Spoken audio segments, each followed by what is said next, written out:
I want to catch up with Tim Blair now, though. He joins us from Western Victoria. Tim from the Daily Telegraph. Good to talk to you, mate. I loved your column picking up on the ABC's manipulative, or actually you were writing about the BBC's manipulative cutting and editing of Donald Trump's speech.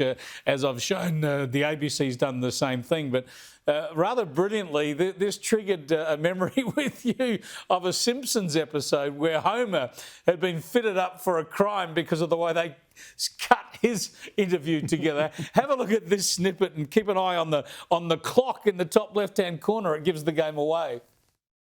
Somebody had to take the babysitter home. Then I noticed she was sitting on her sweet can. I grabbed her sweet can. Oh, just thinking about her can. I just wish I had her sweet can.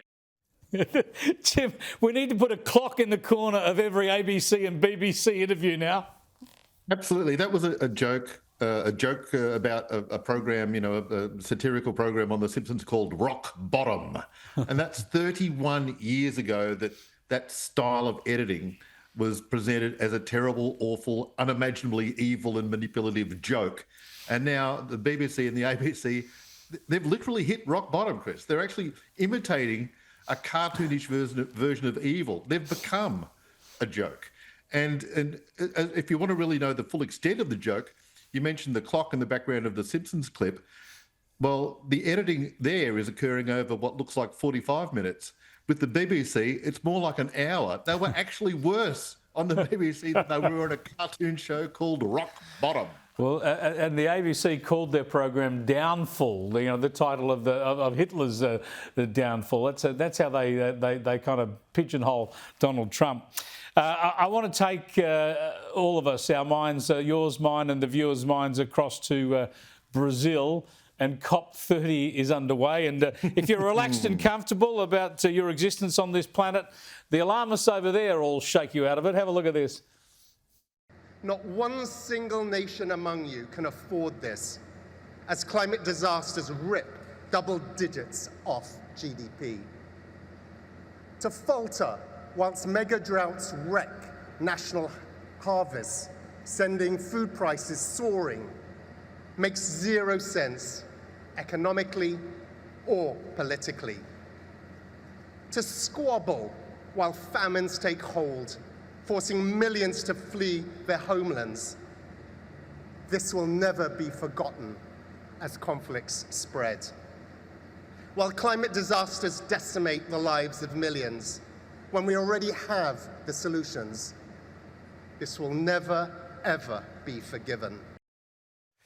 The usual United Nations alarmism. He started off by saying none of you can afford this. If he'd stopped there, he would have been right. But all this alarmism about catastrophes and millions fleeing, when all the data shows there is less of a human toll from natural disasters now than at any time in history.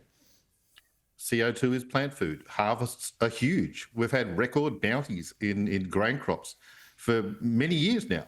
And as far as that bloke's performance, I kind of preferred Greta Thunberg. She sold it more. And he did try to rev it up. He tried to get the passion going, but in the end, he's just thinking, what will I have for my third course tonight at the big COP banquet? And by the way, this is what's the next COP, I think, it's headed towards Adelaide next year if all goes well. And I'll see you there, Chris. That'll be a hell of an occasion. I just hope they get it. I hope they get it, but it's looking like Australia's going to miss out. But if that happens in Adelaide, that surely will be the turning point in this nation and its attitude towards these things. Because if you see this up close, you will not believe the hypocrisy. In fact, I want to show you mentioned food and steak sandwich.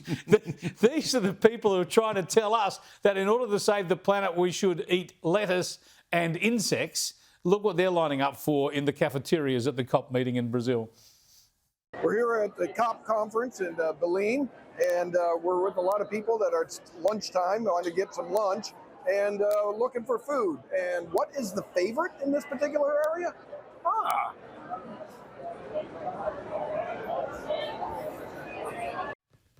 Burgers and shakes, and presumably there's no electric shake makers. You have to get one of those bicycle ones to turn the whizzer in the shake maker. Can you imagine how they're going to cash in Adelaide? All the very fine eateries, the boutique wineries and so on. Everyone's going to be swarming down from the hills to sell some of the most delicious food to these fat idiots who are then going to get up on stage and complain that the world's ending. It's going to be fantastic. Can't wait for it. It's brilliant stuff. Thanks for joining us, Tim. Tim Blair there. You can read his stuff in the Daily Telegraph